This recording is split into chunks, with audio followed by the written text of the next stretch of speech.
at a diplomatic dinner.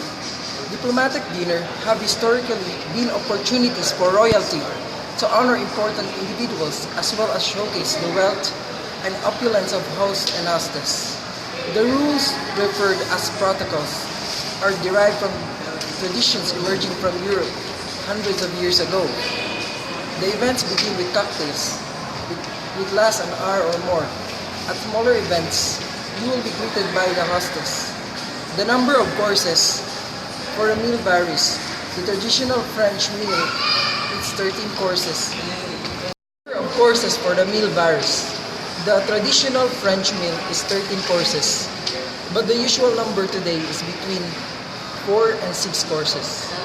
Neither the host and the hostess nor the guest assist with the serving of the meal. All food preparation, service, and removal is completed by staff. Some permanent, while most are temporary. Food service proceeds to the right, counterclockwise, starting with the guest of honor. Food is served on hot or cold plate. A plate's temperature will be appropriate for the food they contain.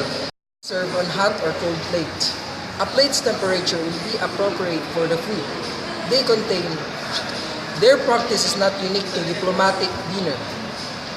Beverages are served and cleared from the right side. The goblet and wine glasses remain on the table throughout the entire meal. Only the sherry glass is removed at the end of the course. It accompanies. With your permission, the butler will remove the wine glass if you inform him that you're allergic or prefer not to drink. If the same wine is offered over consecutive courses, it is served in the same glass. Courses vary by occasion and may be as few as 4 courses or high as 21. The first class meal on the Titanic is believed to have been 10 courses. Much care goes into the preparation and execution of the menu. The goal is to create an experience where flavors complement one another and no taste is too overpowering. Temperatures and colors are contrasted throughout the meal. A diplomatic dinner is designed to last 4 hours and the course timing accounts for this fact. Complete dishes remain on the table throughout the dinner and guests may freely help themselves. Usually between courses, a sorbet or intermezzo may be served at the midway point or larger meals. The course menu listed below is merely instructional. Some menus may have soup as the first course, while others may serve shellfish first. Still other menus may serve oyster as an appetizer and lobster as a later course. An interesting aside is the American English idiomatic expression from soup to nuts, which conveys the meaning of beginning to end. Its use derives from the full course meal, which may progress from soup to a dessert of nuts. For a 9-course meal, which reflects the expression from soup to nuts, first course, appetizer, shellfish with oyster being quite popular. How to eat shellfish, oyster, and fish. Nancy Mitchell of the Etiquette Advocate describes how to eat difficult foods, including shellfish, oysters, and famous American fish. Second course, soup. The soup plate is filled in the kitchen and laid on the service plate or served from a cart that is rolled around the room. Fish may be brought on a platter and each guest serve herself from the platter. Ang kanisa self-service ni sila. Then diri sa diplomatic nga dinner, a bone dish will be provided. Sa fourth course, wild game indigenous to the region in which the event takes place, like squab, elk, rabbit, quail, buffalo, and many more. Fifth course, roast. A meat platter is filled with the main course and other vegetables, namely a roast, starch, vegetables, and garnish. So, kani sila ang vegetable, separate ni sila o kuan, kanang distribute. Sixth course, salad or fruit, and an optional cheese platter. Dayon, kani siya ang salad, gina-serve po ni siya sa after sa cheese platter. Seventh course, dessert, Firm desserts such as tart, pre-sliced and served on a platter. And soft dessert like parfait is preserved in tall. 8 course, fruit and cheese. The fruit plate is laid before the guest. So kani sila, gibutang ra na siya tapa dira. Then each nga mga kaning gadain silang magkuha.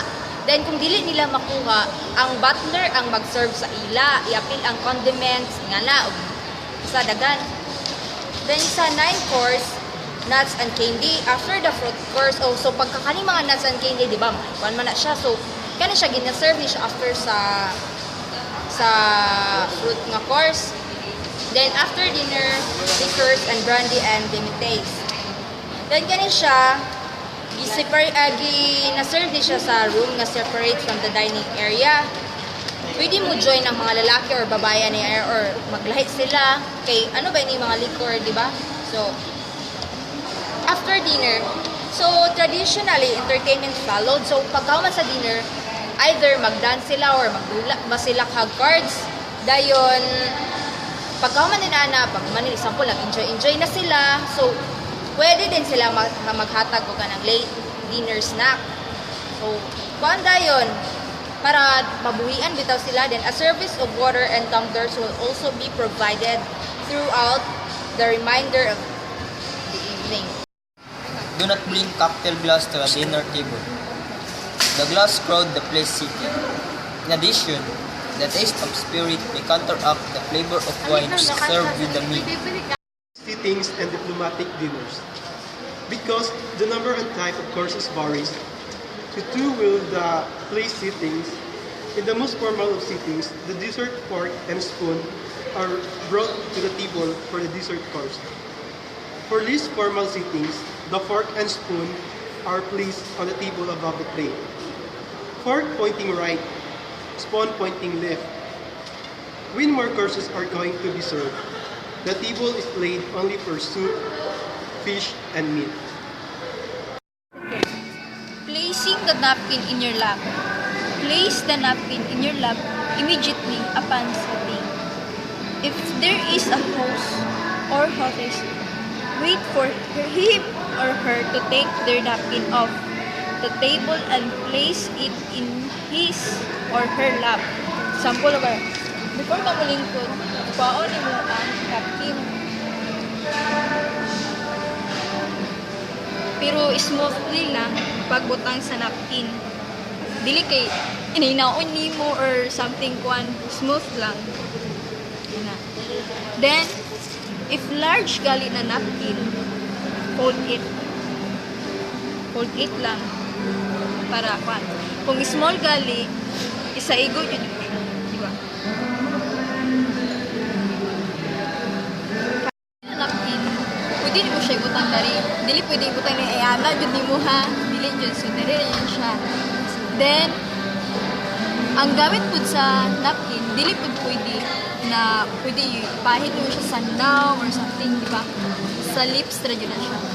Normal lips. Then napkin ay nagya po uban napkin ay nani para siya sa mga utensils para sa kaon or sa mga kuan. Pwede gyud po na siya sa tong lips kung magkaon ta. Then After Dili up. Ay, living na dyan. Living. So, pag gumanin mo og kaon, diyaan lang nimo ang napkin sa likuranan. Paguman. Or naiuban na napkin na diri lang ibutang. Or sa kilid. The table setting. Deciding which knife, fork, or spoon to use is made easier by the outside-in table manners rule, using utensils on the outside first and working your way inward. Our table setting section discusses in greater detail what you'll see at the table. Number 5. When to start eating. At a small table of only 2 or 4 people, wait until everyone else has been served before starting to eat. Dili ka maguna-una. Ulatan ni mo ang uban, aya ka magsulod. At a formal or business meal, you should either wait until everyone is served to start or begin when the host asks you to. Number 6. Handling utensils. The continental table manners style prevails at all meals, formal and informal, because it is natural, non-disruptive way to eat. The steps in handling utensils. Number 1. Hold your fork in your left hand, tines downward. Number 2. Hold your knife in your right hand an inch or 2 above the plate. Number 3. Extend your index finger along the top of the top of the blade. Number 4. Use your fork to spear and lift food to your mouth. Number 5. If your knife is not needed, it remains on the table. At informal meals, the diner's fork may be held tines upward, American table manner style. Number 7. Passing the food. Pass to the right. One diner either holds the dish as the next diner takes some food, or he hands it to the person who then serves herself. Unheavy or awkward dishes are put on the table with each pass. Special rules applying to passing salt and pepper and passing bread and butter. Number 8. Resting utensils.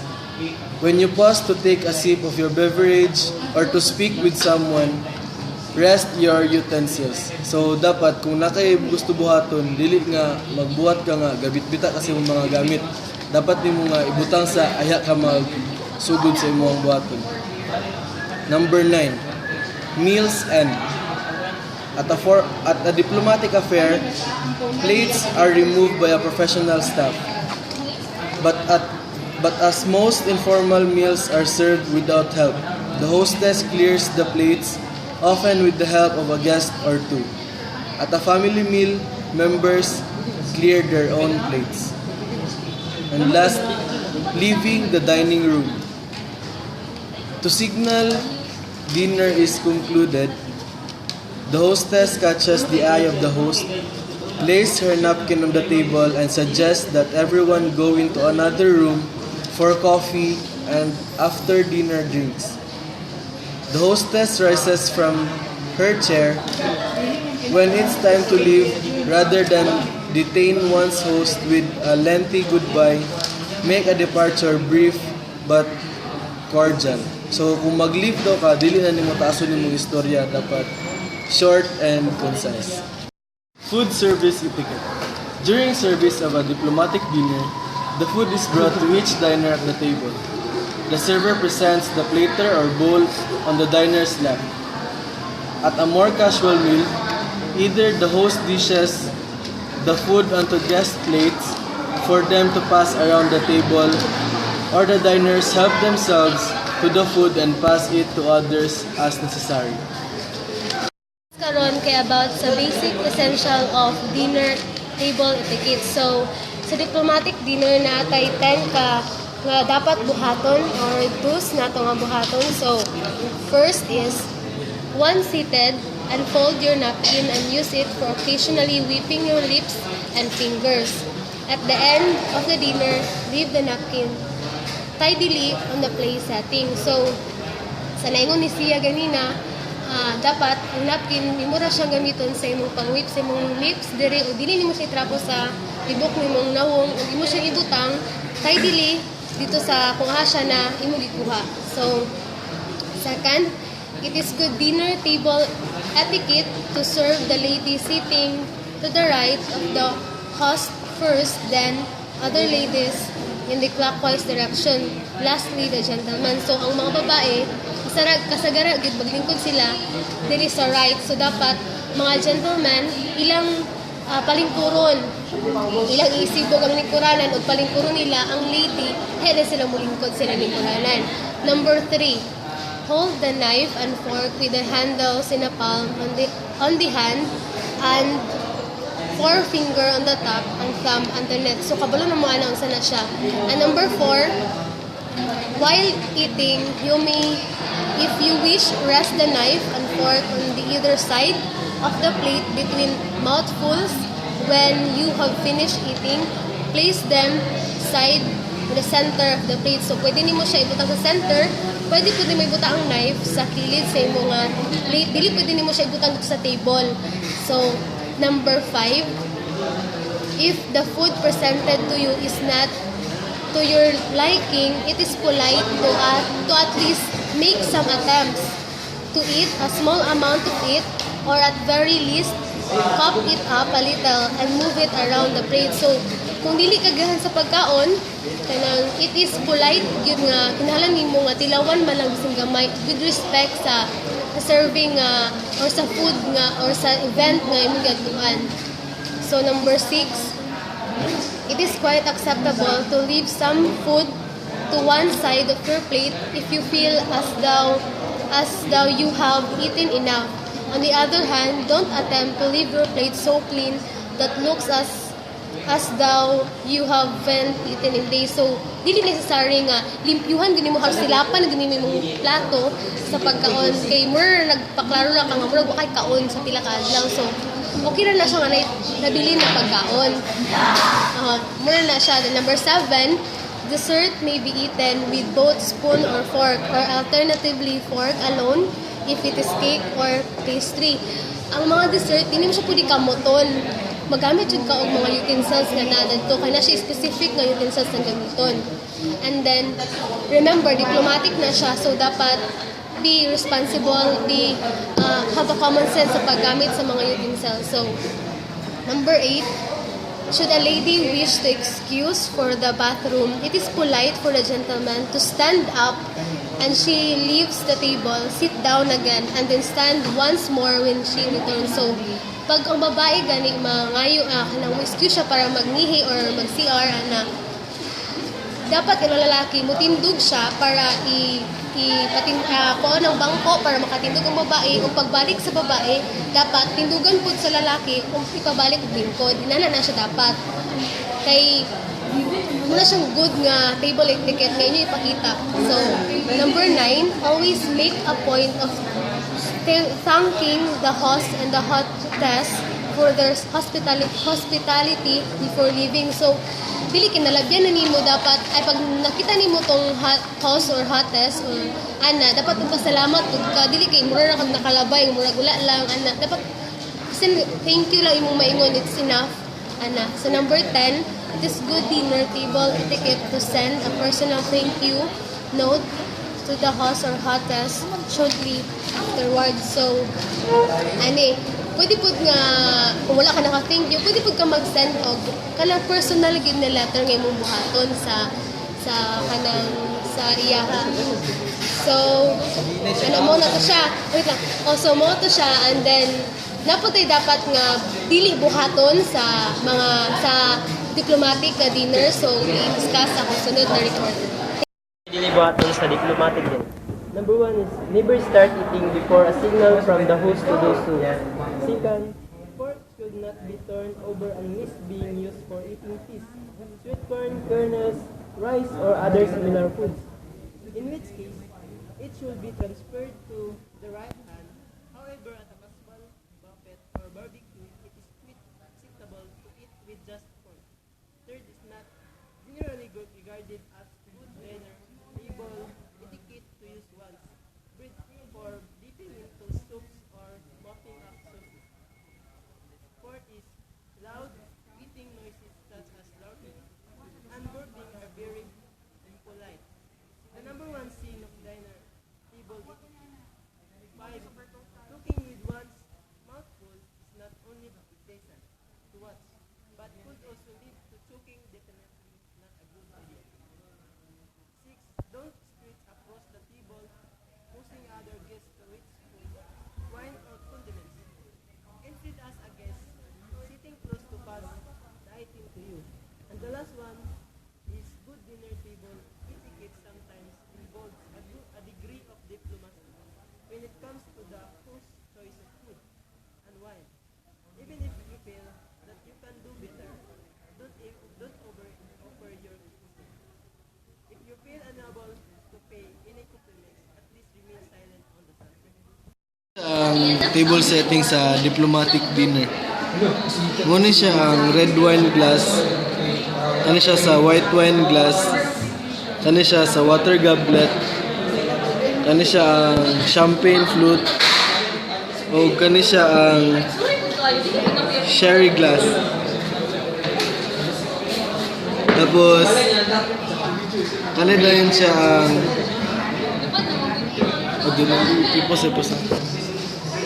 kani siya ang sorbet spoon. Tapos kani siya ang cocktail fork. Kani siya ang soup spoon. Kani siya ang fish knife. Kani siya ang dinner knife. Tapos kani siya ang bread knife. Ug kani ang salad knife. Tapos kani dayon siya ang base plate ug ang napkin. Kani siya design sa ni sila.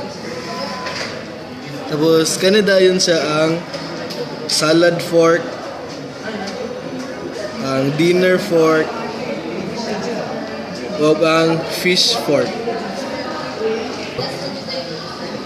Muna siya ang spread and butter plate. Tapos kani dayon siya ang butter knife. Kani dayon siya ang pasta spoon, ang dessert spoon. Ay, sayok! Mo di ay ni siya ang dessert fork, dili dessert spoon.